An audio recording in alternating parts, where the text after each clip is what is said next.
پہلے جج بیمار، آج مخالف وکیل بیمار، سزا معطلی کیس میں پھر تاخیر۔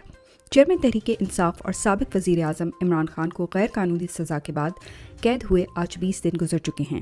سپریم کورٹ سمیت تمام عدالتیں ان کی سزا کو غیر قانونی کہہ چکی ہیں، مگر سزا معطلی میں مسلسل تاخیر کی جا رہی ہے۔ آج اسلام آباد ہائی کورٹ میں توشہ خانہ سزا معطلی کیس کی سماعت ہوئی۔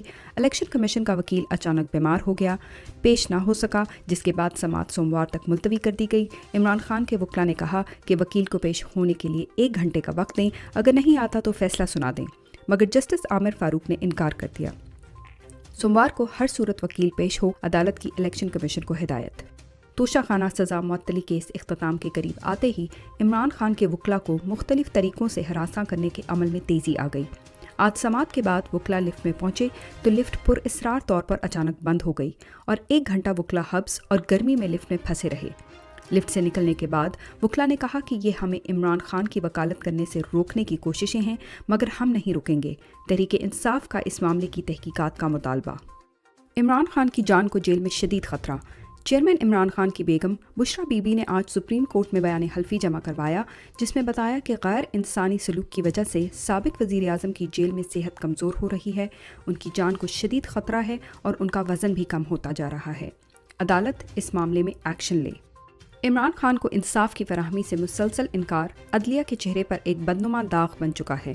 اسلام آباد ہائی کورٹ کے چیف جسٹس نے ایک جعلی اور بوگس مقدمے میں ناحق طریقے سے سزا کا فیصلہ سنانے میں جج دلاور کے ساتھ گٹھ جوڑ کیا، جس میں وہ بے نقاب ہونے کے بعد غیر ضروری التوا کے اعلانات کے ذریعے انصاف میں تاخیر کر رہے ہیں۔ چیئرمین تحریک انصاف عمران خان کو انصاف کی فراہمی سے مسلسل انکار پر سیکرٹری اطلاعات تحریک انصاف رؤف حسن کا رد عمل۔ سائفر کیس میں شاہ محمود قریشی کے جسمانی ریمانڈ میں توسیع۔ وائس چیئرمین تحریک انصاف شاہ محمود قریشی کو آج سیکرٹ ایکٹ کی خصوصی عدالت میں پیش کیا گیا، جہاں عدالت نے ان کا مزید 3 روزہ جسمانی ریمانڈ منظور کر لیا۔ شاہ محمود قریشی کے وکلاء نے بتایا کہ ان کو فرش پر سلایا جاتا ہے اور غیر انسانی سلوک کیا جا رہا ہے۔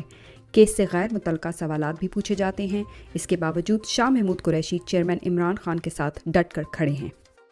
عمران خان کی بہنوں کو بھی ملاقات کی اجازت نہیں۔ چیئرمین تحریک انصاف عمران خان کی بہنوں نے ان سے ملنے کے لیے جیل حکام کو درخواست دی، مگر جیل حکام نے جواب دیا کہ اوپر سے ملاقات کروانے کا حکم نہیں، جس کے بعد آج عمران خان کی بہنوں نے اسلام آباد ہائی کورٹ میں درخواست دائر کر دی۔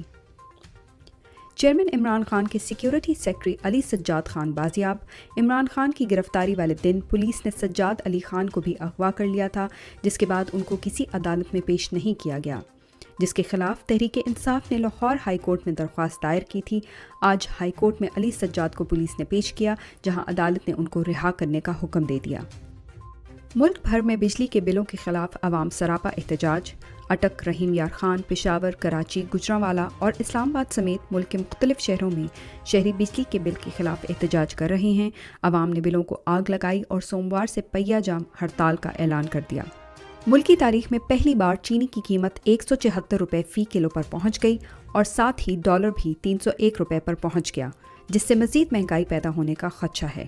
مہنگائی مارچ والے خود تو چلے گئے، لیکن عوام کو عذاب میں مبتلا کر گئے۔ نگران وزیر اعظم کا دورہ جڑاں پروٹوکول کے سارے ریکارڈ توڑ دیے۔ نگران وزیر اعظم انوار الحق کاکڑ نے آج درجنوں گاڑیوں کے ساتھ جڑاں کا دورہ کیا، جہاں ان کے پروٹوکول کے لیے سڑکیں بند کرنی پڑیں۔ پہلے سے دکھی شہریوں کو مزید تکلیف کا سامنا کرنا پڑا۔